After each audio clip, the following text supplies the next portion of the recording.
এখন বাজে রাত্রি 9:30 অ্যান্ড আমার হুট করে তন্দুরি খেতে খুব ইচ্ছা হয়েছিল। তো আমি ভেবেছিলাম কি যে জোম্যাটো থেকে অর্ডার করে ডিসকাউন্ট লাগিয়ে কম দামে হয়ে যাবে। বাট আমি যখন জোম্যাটোতে খুললাম, মানে আমাকে ডিসকাউন্ট দিচ্ছে 200 টাকা, ঠিক আছে, কিন্তু দুটো তন্দুরি দেবে মাত্র।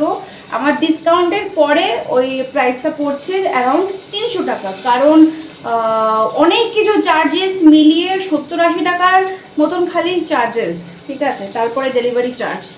তো আমি ভাবলাম কি যে 300 টাকায় দিয়ে জাস্ট 2 পিস আমাদের বাড়ির কারোর পেট ভরবে না, এর চেয়ে ভালো আমার এখানে এখন চিকেনের দাম খুবই কম, 160 টাকা 150 টাকা কিলো চলছে। তো আমি 1 কিলো নিয়ে আসবো, বাড়িতেই বানাবো।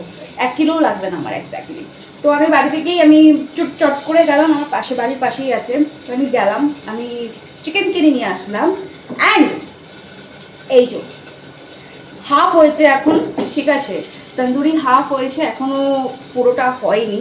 তো বাকি সব মালপত্র আমি কিনে নিয়ে এসেছি। এখানে আমি মাখনটাকে জাস্ট গলিয়ে নিলাম।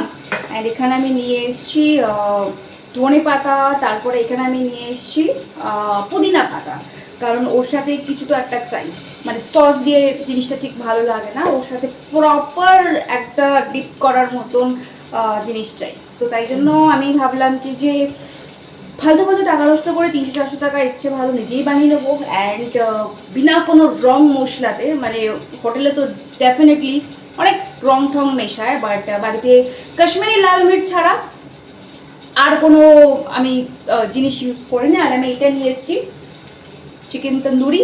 এই মশলাটাও খুব একটা এফেক্টিভ নয়, জাস্ট ওই একটুখানি হালকা গন্ধ বেরোয়। এর চেয়ে ভালো চিকেন মশলা যে 5 টাকার প্যাকেটটা পাওয়া যায় ওটাই বেস্ট। এখানে আমার অনেকগুলো চিকেন অলরেডি ভাজা হয়ে গেছে হালকাভাবে, আর বাকিগুলো এখানে ভাজাভাজি হচ্ছে।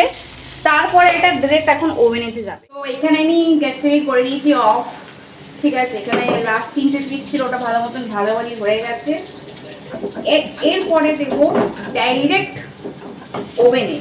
এই যে মোটামুটি হালকাভাবে আমি এটা মাখন দিয়ে ভেজে নিয়েছি।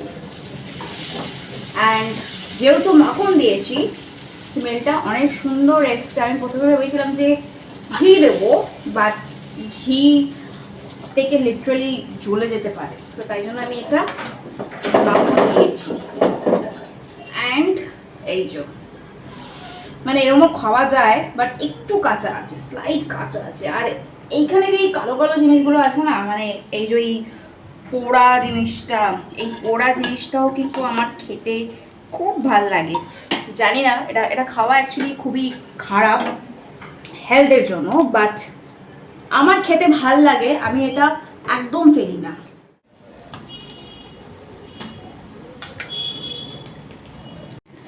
চিকেন তন্দুরি হওয়ার সময় যে গন্ধটা বেরোয় না, আমার ব্যাপক লাগে, মানে বেস্ট। আমি দেখিয়ে দিচ্ছি আমার ওভেনে আমার চিকেনটা এক্স্যাক্টলি কীভাবে হচ্ছে।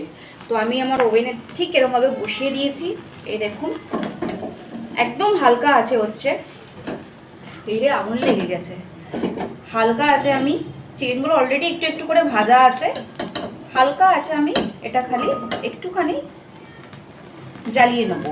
অ্যান্ড তার মধ্যে আমি ওপরে চামচে করে আমি ঘি দিয়ে দিচ্ছি। তো আমার কাছে ব্রাশ ট্রাশ নেই, ঠিক আছে, তো ব্রাশ ছিল পচে গেছে, ফেলে দিয়েছি। তো এখন ব্রাশ ট্রাশ নেই, আমি চামচ দিয়েই করে নিই।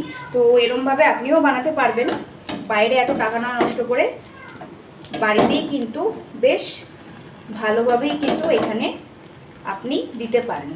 অ্যান্ড চিকেন মানে তন্দুরি করার সময় একটা কোল বলে একটা জিনিস আছে, কয়লা যেটা আমরা বলি, আমি জানি না যেই কয়লার কথা আমি বলছি সেই কয়লাই কিনা, কিন্তু হ্যাঁ কোল বলে একটা জিনিস আছে। সেই কোল কোথায় পাওয়া যায় আমি জানি না। যতগুলো স্টেশনারি দোকানে, মুদিখানা দোকানে আমি যদি জিজ্ঞেস করেছি, সেই আমি পাইনি, ওরা বুঝতেই পারছে না কোল জিনিসটা কি। অ্যান্ড অনলাইন দেখেছিলাম 150 টাকা 200 টাকা কেজি। তো আমি তো কেজি নিয়ে দরকার নেই, আমার একটুখানি দরকার। আর সবসময় তো আমার বাড়িতে চিকেন তন্দুরি হয় না, মাঝে মধ্যেই হয়। তো তাই জন্য আমি অনলাইন অর্ডার করিনি, ঠিক আছে।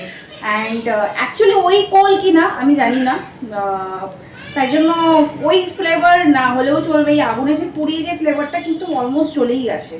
তো ওই কোল্ড হোলের কোনো দরকার নেই, বাড়িতে এরকমভাবে গ্যাসের ওপরে বসিয়ে দেবেন, ঠিক আছে।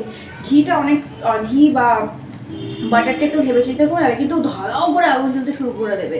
তাই জন্য একদম অল্প অল্প করে চামচে করে বা ব্রাশ থাকলে ব্রাশ করে ঘি দিয়ে আপনি এটা বা মাখন দিয়ে তৈরি করতে পারেন।